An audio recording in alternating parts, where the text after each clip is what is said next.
Assalamualaikum warahmatullahi wabarakatuh. Bertemu lagi dengan Ibu Suci pada mata pelajaran Wawasan Ekologi kelas 11. Nah, anak-anak, pada pertemuan kali ini kita akan membahas mengenai identifikasi makhluk hidup tumbuhan. Nah, untuk identifikasi dapat diartikan sebagai pengenalan termasuk nama, tempat, dan klasifikasi. Termasuk tumbuhan itu dapat diklasifikasikan. Klasifikasi makhluk hidup jenis tumbuhan adalah penggolongan makhluk hidup berdasarkan ciri-ciri tertentu.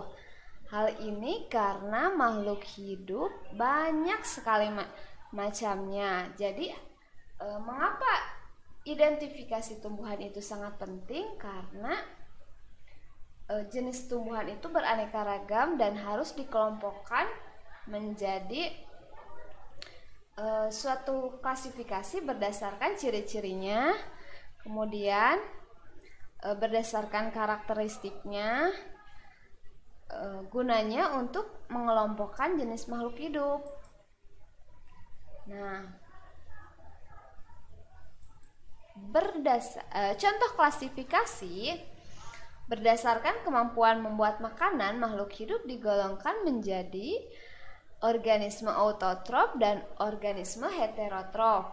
Organisme autotrof yaitu organisme yang mampu membuat makanan sendiri melalui proses fotosintesis, contohnya tumbuhan.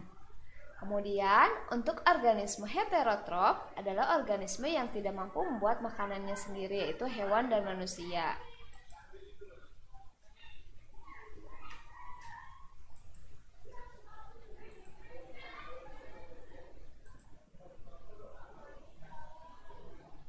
Berdasarkan habitatnya, tumbuhan dapat dikelompokkan menjadi 3 jenis, yaitu hidrofit, higrofit, dan xerofit.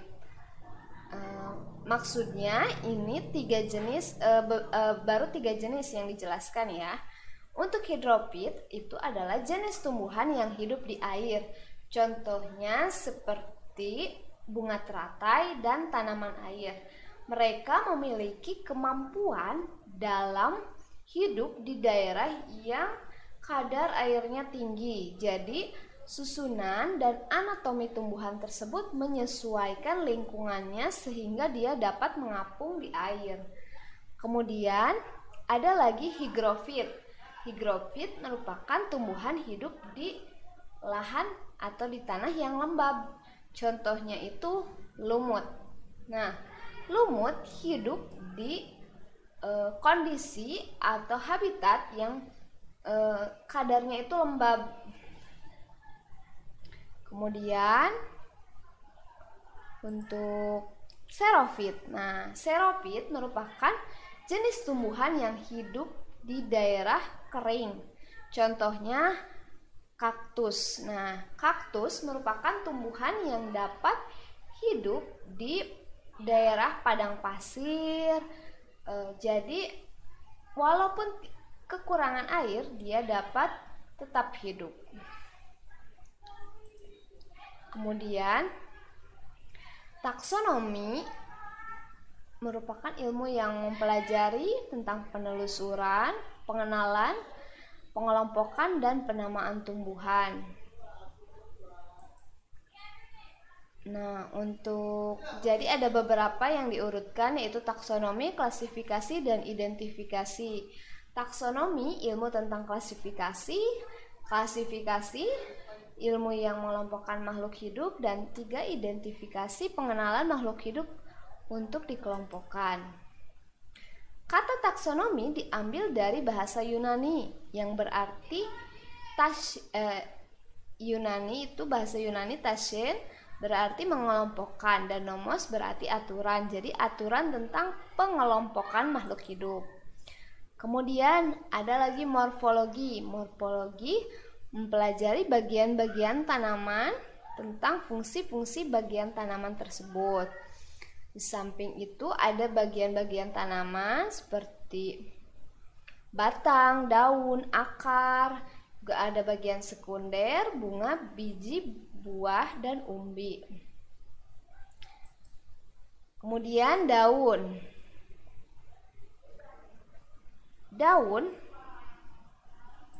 Daun merupakan proses terjadinya tempat terjadinya proses fotosintesis. Nah, Ibu membawa sampel setangkai ini tanaman, namanya ini tanaman bunga sepatu.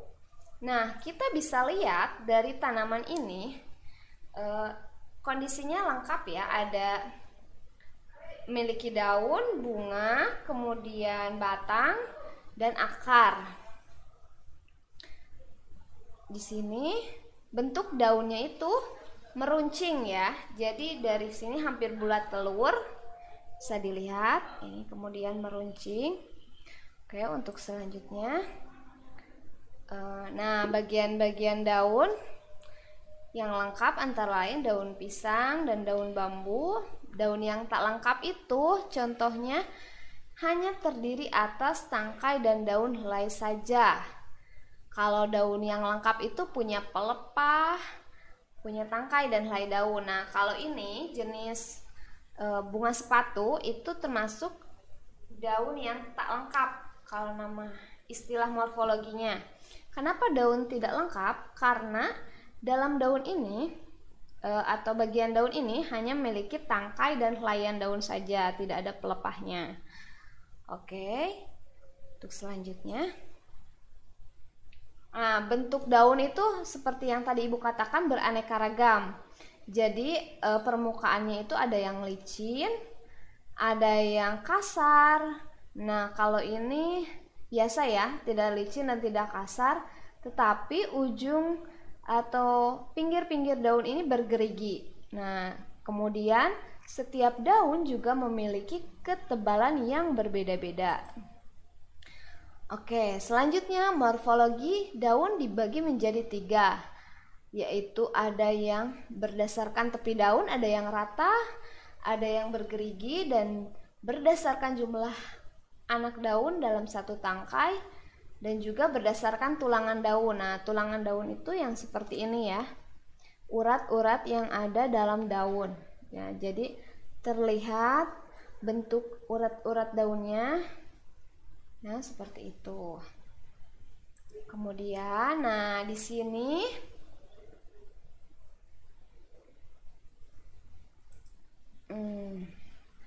sini ada berbagai macam jenis morfologi tepi daun ya. Macam-macam, namanya juga ada undulate, sinuate, serate, dentelate, lobate, dan masih banyak yang lainnya. Ini daun yang bisa kita temukan dalam kehidupan sehari-hari. Oke, untuk selanjutnya akar. Nah, akar itu ada 2 jenis, ada akar serabut dan akar tunggang maksudnya. Akar serabut itu biasanya pada tanaman monokotil atau berkeping satu. Kemudian akar tunggang itu pada tanaman dikotil atau biji berkeping 2. Nah, ini fungsi dari akar ya. Fungsi dari akar itu tentunya menyerap atau mengabsorpsi air dan garam yang terlarut dari bawah hingga dia kemudian menyalurkannya ke seluruh bagian tubuh tumbuhan. Kemudian batang merupakan organ tumbuhan yang tumbuh ke atas. Fungsinya untuk membentuk daun, mengantarkan ke arah matahari dan mengangkut air hasil fotosintesis juga dari daun ke akar. Berfungsi menyimpan cadangan makanan ya. Kalau tumbuhan yang menyimpan cadangan makanannya di akar itu salah satunya umbi-umbian, singkong, kemudian kentang, kacang tanah. Itu mereka menyimpan cadangan makanannya di akar. Oke, selanjutnya. Nah, Batang terdiri dari ruas dan buku-buku. Kemudian pada ketiak daun terdapat tunas samping dan bisa dijadikan sebagai cabang vegetatif atau dapat dicangkok ya maksudnya. Kemudian anatomi batang dikotil memperlihatkan dari luar terdiri dari epidermis, korteks, dan silinder pusat. Nah, bentuk batang juga beraneka ragam. Ada yang lurus, ada yang arah tumbuhnya juga ada yang menggantung, berbaring, menjalar, memanjat, dan membelit. Misalnya tanaman sirih itu batangnya itu dia dapat menjalar ke pohon, jadi menempel, hidupnya itu menempel pada organisme lain tetapi tidak parasit. Kemudian, nah ini salah satu anatomi dari tumbuhan ya, penampang anatomi dan morfologi. Di sini ada akar, ada bagian daun, kemudian bunga. Oke. Nah, ini juga jenis-jenis tumbuhan, ada rumput gajah. Ini memiliki akar serabut. Kemudian putri malu atau lamtoro